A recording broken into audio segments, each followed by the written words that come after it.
Hello বন্ধুরা, দেখো আমি সুন্দর একটা রান্নার ভিডিও নিয়ে চলে এসেছি। আজকে ছোলার ডাল, কালকে আগের দিন রাত্রেবেলায় আমি এটা ডালটাকে একটু ভিজিয়ে রেখেছিলাম, ভালোভাবে ভিজে যায় যাতে। আমি এবার মিক্সিতে দিয়ে দিলাম, 4টে লঙ্কা সহকারে আমি দিয়ে দিলাম, একসাথে পেস্ট করব। যেহেতু মানে ছোটো ছোটো করে পিস করে কেটেও দেওয়া যায় পেস্ট করার পরে মাখানোর সময়। কেউ পেঁয়াজ রসুনও ইউজ করতে পারো, এতে পেঁয়াজ রসুন ইউজ করলে বেশি স্বাদ লাগবে।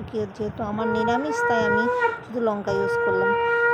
বড়ার জন্য দেখো আমি আলু কেটে রেখেছি, আর 1.5টার মতন টমেটো কেটে রেখেছি, আর একটু আদা কুচি, এগুলোকে কেটে রেডি করে রেখেছি। আর আর এই যে পেস্ট করা যেটা একটা বাটির মধ্যে নিয়ে নেব, সেটা পরিমাণ মতো একটু লবণ আর পরিমাণ মতো একটু হলুদ দিয়ে নেব, দিয়ে পেস্টটা ভালো করে মাখিয়ে একটুখানি সময় রেখে দেব। আমার আজকে কি রান্নার রেসিপি, পুরো ভিডিওটা দেখতে থাকবে, স্কিপ করবে না। আর নতুন একটা রান্নার ভিডিও নিয়ে চলে এসেছি, পুরো ভিডিওটা দেখতে থাকো।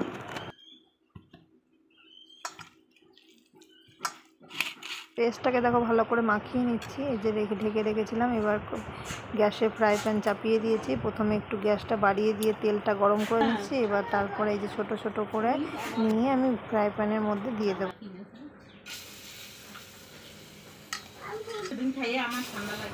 ছোট ছোট করে দেবো, বেশি বড় বড় করলে দেখতেও ভালো লাগবে না।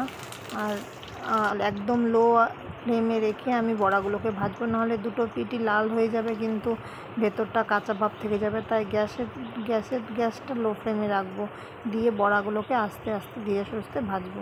দেখো লাল লাল হয়ে এসছে প্রায়, ভেতরটাও আমার কাঁচা ভাব নেই, যেহেতু ভেতর ওপর নিচ দুটোই লাল লাল ভাব চলে এসছে বলে আমি নামিয়ে নিলাম একটা থালার মধ্যে। এরপরে কড়াই চাপিয়ে দেবো। কড়াইটা পুরো গরম হয়ে গেছে, কড়াইয়ের মধ্যে তেল দিয়ে নিয়েছিলাম, এবার পরিমাণ মতো জিরে দিলাম। আলুগুলোকে এবার সব দিয়ে দেবো।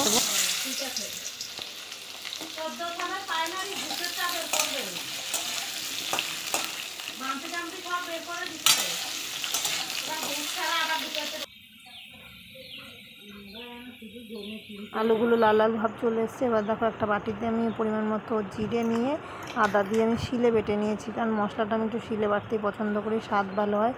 1 স্পুন মতন আমি লঙ্কা গুঁড়ো দিয়ে দিলাম, আর 1 স্পুন মতো আমি হলুদ গুঁড়ো দিয়ে দিলাম। এবার এটাকে মিক্স করে আমি কড়াইয়ের মধ্যে আলুর সাথে দিয়ে দেবো কষতে, আর কেটে রাখা টমেটোটাও এর সাথে দিয়ে দেবো। কিছুক্ষণের জন্য গ্যাসটা লো ফ্লেমে রেখে এটাকে ভালো করে তেল ছাড়া পর্যন্ত কষাতে থাকবো। যে একটু তেল ছাড়া ভাব চলে আসবে, তখন আমি পরিমাণ মতো একটু জল ইউজ করব।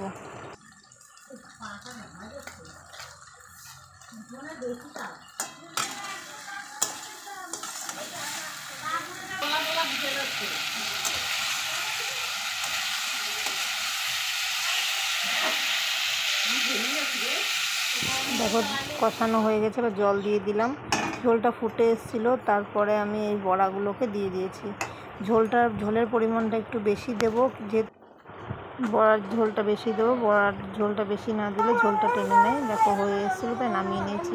আমার ভিডিওটা ভালো লাগলে একটা লাইক করো, কমেন্ট করো, শেয়ার করো।